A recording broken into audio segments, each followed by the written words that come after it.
Comment je gère mon temps et reste productif? Vous êtes nombreux à me poser des questions sur comment mieux s'organiser, gérer son temps, rester productif, rester focus. Quels sont les meilleurs outils pour ne pas procrastiner, pour rester motivé, pour avancer? Et vous êtes aussi très nombreux à me suivre, à avoir des profils multipotentiels, donc être passionné par tellement de sujets, tellement de choses que vous avez tendance à vous disperser, à vouloir faire plein de choses et trouver qu'il n'y a pas assez d'heures dans la journée. Ça tombe bien, je suis comme ça aussi, mais j'ai trouvé justement une façon de m'organiser et de fonctionner qui est très efficace dans mon cas et j'ai envie de le partager avec vous. Prenez ce qu'il y a à apprendre et j'espère vraiment que ces conseils vont vous aider. Bienvenue sur cette chaîne YouTube, je suis Johan Yangting. Ça fait plus de 10 ans que je suis entrepreneur et c'est vrai que toutes ces années, le sujet qui me passionne le plus, c'est la gestion du temps. Que ça soit le fait de m'être lancé pour être plus libre, pour pouvoir voyager, pour pouvoir justement m'occuper de mon temps sur des choses qui me passionnent. Et d'ailleurs, je dis souvent ça. L'entrepreneuriat, ce qui compte, c'est pas juste avoir des revenus passifs, donc gagner de l'argent sans forcément travailler, c'est pas forcément ce que j'aime ce que je fais justement, mais surtout et avant tout, ce qui compte, c'est qu'est-ce qu'on fait de ce temps, sur quoi on occupe ce temps. Et c'est là que l'épanouissement va se faire, c'est là que les projets vont justement prendre forme. Et vous, aujourd'hui, vous savez que le temps, c'est votre ressource la plus précieuse. Ça veut dire que c'est la seule ressource qu'on a qui passe, qui s'épuise, et chaque jour, le temps que vous avez perdu, c'est un temps que vous n'allez pas récupérer. D'où l'intérêt et l'importance de toujours comprendre que cette ressource est votre meilleur allié. Et comme j'ai dit dans une précédente vidéo, que je vous invite à aller voir après celle-ci, sur les 7 mythes de la motivation, la discipline et la procrastination, j'ai expliqué à quel point, et ça c'est vraiment important, à quel point quand on est justement dans une gestion du temps trop extrême, on oublie un concept fondamental qui est l'énergie. Ça veut dire qu'on a le temps qu'on va utiliser et l'énergie qui va faire qu'on va pouvoir exploiter ce temps. Parce que le temps, il défile, il est comme ça, mais faire quelque chose en bonne énergie va apporter des beaux résultats, alors que faire quelque chose dans une énergie basse ou être fatigué, on va prendre plus de temps pour le faire ou carrément ne rien faire durant le temps dont on dispose. Donc voilà pourquoi j'ai organisé mon temps et ma gestion du temps, non pas sur le fait d'être ultra productif, faire plein de choses, être tout le temps motivé, être tout le temps au top, mais plutôt respecter qui je suis, respecter mes cycles, respecter aussi mon rythme, et ça c'est aussi une grande question qui revient souvent, trouver son rythme. Voilà pourquoi la productivité, je trouve trop souvent qu'elle est amenée sur tu dois être ultra motivé, tu dois faire plein de choses, tu dois être ambitieux, tu dois avoir des objectifs. C'est pas productif. Je vais partager vraiment les 10 principes. Et oui, ce sont des principes. Je gère mon temps, ma productivité, donc mon efficacité, ma capacité à produire durant mes heures avec des principes. Et non pas juste des outils et méthodes. Vous les aurez après. Ce sont des principes. Quels principes? Pourquoi et comment les appliquer? Je le partage avec vous. Voici les 10 principes. Et justement, si vous aimez ces conseils, si vous aimez avoir des vidéos qui vous donnent des pépites sur l'organisation, le business, la gestion du temps et réussir à pouvoir progresser dans votre vie et vos affaires, abonnez-vous à la chaîne si ce n'est pas encore fait et vous recevrez des vidéos chaque semaine. Le premier principe, c'est justement ce mot-là. C'est fonctionner avec des principes. Vous savez, qu'est-ce qui régit notre mode de vie, également, qu'est-ce qui fait qu'on prend des décisions, qu'est-ce qui fait qu'on est dans des émotions positives ou négatives? C'est souvent notre système de valeurs. Nous avons tous des valeurs. Dans mon cas, c'est la liberté, l'évolution, le respect, des valeurs qui vont faire que dans les décisions que je vais prendre et dans les relations que je vais créer, souvent, ça va être en cohérence avec ça. Et très souvent, quand on veut s'organiser, on oublie que nous avons ce système de valeurs. On a tendance à s'organiser sur des ambitions qui sont pas les nôtres ou à s'obliger à faire des choses, à s'obliger à être discipliné sans avoir du sens derrière. Voilà pourquoi quand je vous dis que c'est important de fonctionner en principe, c'est parce que quand on se met des principes dans la vie, donc justement d'avoir des choses qui vont régir notre gestion du temps dans le cas dans lequel je partage, ça va l'adapter à vous. Et non pas utiliser un système qui vient des autres. Parce que nous avons tous des convictions, des principes, des valeurs, et l'intérêt, c'est de les utiliser pour être épanoui au maximum. Donc finalement, mon premier focus de productivité, c'est fonctionner en termes de principes. Et le deuxième point, qui est justement, qui va pour le coup être mon premier principe, c'est avant tout de savoir dire non. Et pourquoi je l'ai mis en premier? Parce que je me rends compte, plus je progresse, à quel point la différence se fait sur la capacité à faire le tri et surtout dire non aux sollicitations, dire non à tout ce qui n'est pas prioritaire, dire non aussi aux personnes qui peuvent nous amener des choses qui sont pas aussi nos priorités. Et d'ailleurs, dans ce principe, j'ai une règle qui est très forte, c'est que les urgences des autres ne sont pas mes urgences. Les urgences des autres ne sont pas vos urgences. Trop souvent, on se laisse submerger parce qu'un collaborateur ou parce qu'une personne a décidé que là, il fallait qu'il vous sollicite, c'est maintenant ou jamais, ou même un client. respectez votre temps et faites respecter votre temps. Vous savez, quand je dis les urgences des autres, bien entendu, mes proches, ma famille, j'ai une liste d'amis et de membres de ma famille où à n'importe quelle heure ils m'appellent s'il y a une urgence, bien entendu que je serai là. Parce que ce sont les cas des proches. Mais dans le travail, la majorité du temps, on se rend compte qu'il y a plein de choses qui sont pas si urgentes. Vous savez, le fameux effet FOMO dont je parle souvent, Fear of Missing Out, peur de rater un email, une opportunité, un potentiel client, parce que vous n'avez pas relancé tout de suite, il va vous lâcher. Zen, fluidité, vraiment. En fait, trop souvent, on pense que des choses nécessitent absolument qu'on réagisse tout de suite, alors que c'est pas le cas. Et très souvent, j'ai eu ce truc-là. Je me disais, il fallait absolument que je réponde rapidement aux mails, que je sois joignable, etc. Et en fait, c'est contre-productif parce que plus vous êtes joignable, plus vous répondez oui, plus les gens vous sollicitent. Alors qu'en réalité, quand vous savez dire non, ou quand vous savez dire plus tard, quand je serai disponible, bizarrement, la majorité des gens vous respectent. Et vous commencez à gagner du respect. Et encore mieux, c'est que les gens qui vont pas accepter ça, qui ne comprendront pas ce principe, justement ce principe, peut-être qu'ils sont pas compatibles. Et j'ai envie de dire, tant mieux. Donc si vous voulez vraiment respecter votre temps, et faire respecter votre temps, apprenez à dire non, et à faire le tri sur ce qui compte vraiment, et ce qui est urgent et important, et ce qui ne l'est pas. Principe suivant, c'est le principe que je partage souvent, c'est que je n'ai pas vraiment d'objectif dans le sens comme on pense, il faut que je gagne temps, il faut que je perde temps, etc. C'est important, ça peut être une direction à prendre et ce sont des objectifs que je peux intégrer dans ce principe que j'ai partagé avec vous. Ce principe, ce ne sont pas juste des objectifs. Ce principe, c'est de fonctionner avec ce que j'appelle des focus. Ça veut dire quoi? C'est quoi la différence entre un objectif et un focus? Un objectif, c'est un résultat, c'est souvent formulé, je dis pas que c'est comme ça qu'il faut bien le faire, c'est formulé comme un résultat à atteindre. Le gros problème, c'est que quand on n'a qu'un résultat à atteindre, c'est bien et c'est important, je dis pas le contraire, on est focalisé sur le résultat. Et plus on focalise sur le résultat, plus on n'y est pas, plus on est frustré et plus on ne pense pas à qu'est-ce qui va provoquer ce résultat. Si je suis focalisé, parce que l'objectif c'est, on parle de focus, vous allez comprendre. Si je suis absolument obsédé par un objectif qui est il faut que je gagne, je sais pas, 10 000 euros de chiffre d'affaires par mois. Ou si l'obsession c'est il faut que je perde 5 kilos en 3 mois. Ok, c'est bien, c'est top de l'avoir. Maintenant, comment on fait? Et c'est la grande question, comment on fait? Alors qu'un focus, c'est plus une direction. Ça veut dire que, quelle va être ma prochaine étape? Quel va être mon focus? Mon focus, ça va être de booster mon chiffre d'affaires et justement d'atteindre ce résultat et même de le dépasser. Vous avez vu, je combine l'objectif, le résultat, mais je ne formule pas sur voici le résultat que je veux atteindre, je dis juste maintenant, en ce moment, je vais focaliser sur ça. Ça veut dire que mon énergie, mon attention va être convergée vers ce qui est important. Et pourquoi je vous explique ça? Peut-être que c'est pas encore bien compris pour vous, c'est pas grave, vous allez comprendre au fur et à mesure. C'est que quand je parle de focus et non pas justement uniquement d'objectif, le mot est important. Parce que on ne peut pas avoir 10 000 objectifs en même temps. Moi, généralement, je vais prendre 90 jours, donc un trimestre dans l'année, et je vais fixer 3 focus. Et ces 3 focus vont être mes priorités des 90 jours. Ça veut dire que durant ces 90 jours, ces focus-là qui vont contenir justement les objectifs, ça peut être focus chiffre d'affaires, ça peut être focus développement d'audience sur une plateforme, ça peut être focus santé avec une performance à atteindre. Ça va être le focus certes, mais ça va être ma priorité justement. Donc la leçon derrière, c'est que je fonctionne en termes de priorité, parce que mes priorités, c'est ce sur quoi je vais mettre le focus, je vais focaliser dessus. Donc c'est pas juste mettre plein d'objectifs pour en avoir, c'est définir des priorités, et dans ces priorités, il y aura des objectifs. Et comment je vais les atteindre? Principe suivant, je vais fonctionner non pas avec des to-do list, voici ce qu'il faut faire tous les jours, et tu remplis les to-do list, ça finit jamais, ça je répète tout le temps dans mes contenus, je fonctionne avec des process. C'est-à-dire des habitudes, des routines. Qu'est-ce qui va faire que je vais atteindre ce résultat? Qu'est-ce qu'on peut tester et mettre en place? Ok, on veut booster le chiffre d'affaires. Ok, dans ce cas-là, est-ce qu'il faut pas une équipe de closers qui va appeler tant de personnes chaque jour et voir les résultats? Donc ça va être en process. Ou alors, il faut que je fasse du contenu. Chaque semaine, je publie une vidéo. Ça va être en process. Le process pour créer les vidéos, les publier et faire la promotion.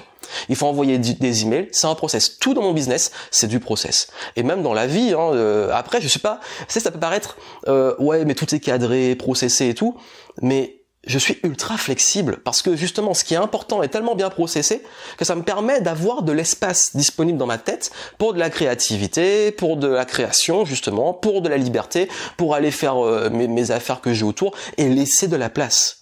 Parce que plus on arrive à cadrer les choses, plus on arrive à laisser de la place pour le reste. Et souvent, c'est pour ça que je dis souvent qu'il y a un équilibre entre la structure, l'organisation et la liberté. Donc aujourd'hui, si vous n'avez pas de process dans la façon de gérer votre temps, gérer aussi même votre business et vos équipes ou même les personnes que vous allez commencer à avoir dans votre équipe, il est important de comprendre que ça change tout, ça c'est un game changer. Tous les entrepreneurs que je connaisse savent à quel point ça fait la différence, parce que c'est la différence entre le chaos et on navigue à vue, qu'on se prend une tempête, on sait pas quoi faire, versus quand on traverse des crises, des tempêtes, ou quand on doit juste naviguer normalement. Tout est huilé, tourne bien parce qu'il y a des process et on sait où on va, on sait ce qu'on fait. Principe suivant, et celui-là il est ultra important aussi, c'est la capacité à bloquer le calendrier, bloquer l'agenda. On pense souvent que l'agenda c'est remplir, mettre plein de trucs dans l'agenda, il faut que j'ai tel rendez-vous à telle heure, etc. Moi j'ai inversé l'agenda. Mon agenda, il y a des points qui sont libres, je l'ai dit avant, je suis ultra flexible. Mais aussi, il y a des points qui vont jamais bouger parce qu'ils sont importants ou que je vais m'imposer. Si par exemple, j'ai besoin d'une semaine, ça m'est arrivé récemment, je suis parti pour un déplacement, d'ailleurs j'ai fait un vlog dessus, un déplacement pour donner une conférence en Martinique. J'ai bloqué sur mon agenda les 10 jours durant lesquels j'étais en Martinique parce que je voulais être focus sur la conférence. Ça veut dire que pendant 10 jours, rien ne se mettait dans l'agenda et surtout personne ne pouvait prendre des rendez-vous avec moi. Ensuite, s'il y a un jour ou un week-end, un moment où j'ai vraiment envie de bloquer pour me concentrer sur quelque chose, je vais le bloquer. Parce que mon agenda, en fait, il y a des personnes qui peuvent prendre des calls, des rendez-vous, ou même mon équipe, etc. Et j'ai alloué des moments qui sont dédiés à ça. Ça veut dire que je contrôle mon agenda. C'est pas les autres qui contrôlent mon agenda et qui me disent rendez-vous demain à telle heure, ou ça il faut rajouter, ou ça, etc. Non. Mon agenda, c'est moi qui le gère. Quand je dis réinverser, c'est moi qui bloque les moments que je veux pour moi, pour mon perso, pour mes proches, pour le sport, pour mes hobbies, mais aussi les moments pour mon travail. Si je dois être focus sur une matinée parce que je dois faire un tournage, comme en ce moment, ça va être bloqué sur mon agenda. Donc ce principe de bloquer l'agenda, il m'a beaucoup aidé parce qu'il m'a permis de pouvoir reprendre le contrôle sur mon temps et d'avoir aussi beaucoup plus de flexibilité. Parce que sur les temps libres, oui, on peut prendre des rendez-vous, ou alors, oui, je peux rajouter des choses et pouvoir m'organiser autrement. L'autre principe est extrêmement puissant pour la procrastination, pour éviter la procrastination, c'est simplement la loi de Parkinson, et rien à voir avec la maladie, c'est la loi selon laquelle on va utiliser le temps dont on dispose. C'est pour ça que très souvent, on va se mettre à travailler très souvent avant une deadline. Plus la deadline est proche, plus on va travailler comme quand l'étudiant qu'on révise la veille ou les 2 jours avant l'examen, ou quand on doit rendre un rapport, le faire la veille, ou quand on doit préparer une conférence, je sais de quoi je parle, se mettre au dernier moment dessus à fond et commencer à avoir la pression. On est tous un peu comme ça, parce qu'on a besoin de deadline. Et la deadline, c'est ce que j'utilise, ça veut dire que je parlais des focus et objectifs dans les focus, auront toujours une deadline. Ça veut dire que il faut qu'à telle date, ça soit atteint, et que le process qu'on met en place permette d'atteindre tel résultat à telle date. Ça veut dire qu'une fois qu'on part du focus, on descend à l'objectif, on met le process en place, et on sait à quel moment ça finit. Il faut mettre une fin. Le gros problème, c'est qu'on n'a pas de fin sur les choses. Et là, je m'adresse aussi beaucoup aux multipotentiels qui savent que souvent, ils ont envie de faire plein de choses, qui vont pas au bout des choses, mais parfois, vous n'allez pas au bout parce que vous n'avez même pas mis une fin aux choses. Pour pouvoir aller au bout, il faut une fin, il faut une deadline, il faut un moment où vous dites « Ok, j'ai accompli ce que je devais accomplir ». Parce que même au niveau du cerveau, il se dit « Ah ok, je suis arrivé au bout et je passe à la suite ». Parfois aussi, je mets des étapes. Étape intermédiaire, t'es arrivé à tel palier, à tel niveau, ok, niveau suivant. Et ça, c'est important. Se fixer les deadlines, donc j'applique ce principe de toujours avoir des deadlines quand je mets en place les objectifs et surtout au-delà de ça, les focus. Le principe suivant est un petit peu lié à ça et ultra important, c'est que je fonctionnais en sprint et avec les deadlines, avoir des focus temporels. Ça veut dire que je vais mettre soit une matinée, je vais faire le même type de tâche, je vais regrouper le même type de tâche, ou alors pendant un moment, je vais absolument me mettre à fond sur un projet et je vais avoir que ça en tête. Quand je parlais de la conférence, pendant vraiment à peu près 3 semaines, mon projet principal, c'est cette conférence. Si je dois faire un lancement, ça va être le lancement. Si je dois lancer une série de vidéos, ça va être une série de vidéos. Donc je vais toujours regrouper ce qui est important et être focalisé dessus. Et quand on dit choisir c'est renoncer, c'est pas ça. C'est choisir c'est renoncer pour le moment. Ça veut dire que quand je suis en focus temporel, je suis sur un sprint, je renonce au reste qui va être après. Par contre, mon énergie et toutes mes ressources sont concentrées sur ça pour arriver à la deadline. Ce principe, il est ultra important. L'art des focus temporels, donc d'avoir des micro-focus, des sprint focus. J'arrive très bien à travailler comme ça. Et une fois qu'on arrive au bout, on passe à la suite. Et là où vous dites souvent, mais le gars, il arrête jamais. C'est quand qu'il se repose. Bien entendu que c'est inclus dedans. Bien entendu que le principe de faire des breaks, de m'arrêter dans mes habitudes, dans mes routines, dans mon travail est ultra important. Et comment je le fais? Je peux avoir dans la semaine une journée où je ne touche pas à des écrans, à part pour le divertissement, et je vais pas toucher à mon ordinateur de travail, ni voir mes mails, ni rien. De même, je me remarquais aussi que souvent on pense qu'il faut arrêter de travailler pour récupérer. Pas forcément. Parfois aussi, travailler sur d'autres choses, ce qu'on appelle des side projects, permet de récupérer. Donc parfois aussi, j'ai des hobbies ou des projets à côté, pas forcément liés à mes focus temporels, qui me permettent de souffler, de faire autre chose. C'est paradoxal, mais quand je pars pour donner une conférence sur laquelle je travaillais à fond, ou quand je me mets à écrire pour un autre projet, ou quand je me mets à travailler sur quelque chose d'autre, par exemple, ça peut être dans l'immobilier ou dans l'investissement, qui sont pas liés directement à mon business que j'ai en cours, qu'est-ce qui se passe? En fait, mon cerveau est sur autre chose et il va justement s'oxygéner sur autre chose et récupérer sur l'autre projet. Parce que comme j'ai ce profil justement multipotentiel, je me lasse très vite. Donc j'ai besoin de m'aérer l'esprit et j'arrive pas à rester sans rien faire. J'ai besoin de m'occuper. Je suis comme ça, tout le monde n'est pas comme ça, mais je sais que j'ai besoin de m'occuper et que je suis pas forcément fatigué parce que je suis occupé. Je suis fatigué quand j'aime plus ce que je fais ou quand je me lasse de ce que je fais. Donc ça peut être aussi une astuce que je vous donne, c'est aussi dans mon principe, c'est que la récupération, c'est soit justement vraiment se reposer ou alors faire autre chose, s'occuper autrement. Et le dernier point, je me permets de mettre la vidéo en pause parce que j'ai oublié un point justement ultra important. En déroulant la vidéo, je l'ai complètement zappé, c'est l'importance de déléguer et automatiser. Et oui, c'est un point tellement essentiel, c'est dommage que je l'ai oublié dans la vidéo, je vous le donne maintenant. Ça veut dire que quand je fais des tâches, bien entendu le but et ce que je teste le plus, c'est refaire tout le temps la même chose. Donc je vais toujours réfléchir à qu'est-ce que je peux faire de façon intemporelle qui va être comme le fait de planter une graine, et une fois que j'ai mis ça en place, une fois que j'ai mis en place une action qui va créer peut-être derrière justement ce que j'ai dit avant, un process, un projet pour lequel je vais récolter les fruits après, ça me permet de pouvoir passer sur d'autres choses et diversifier mes tâches.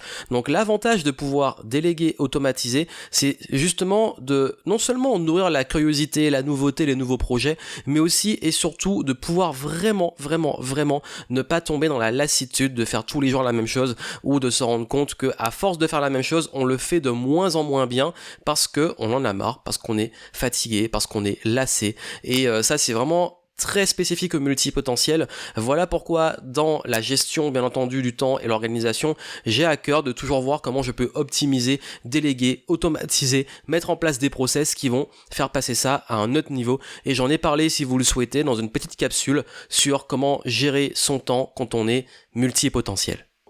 Et le dernier point, c'est l'équilibre entre la vie personnelle et la vie professionnelle. Et sur ça, je suis très pointilleux.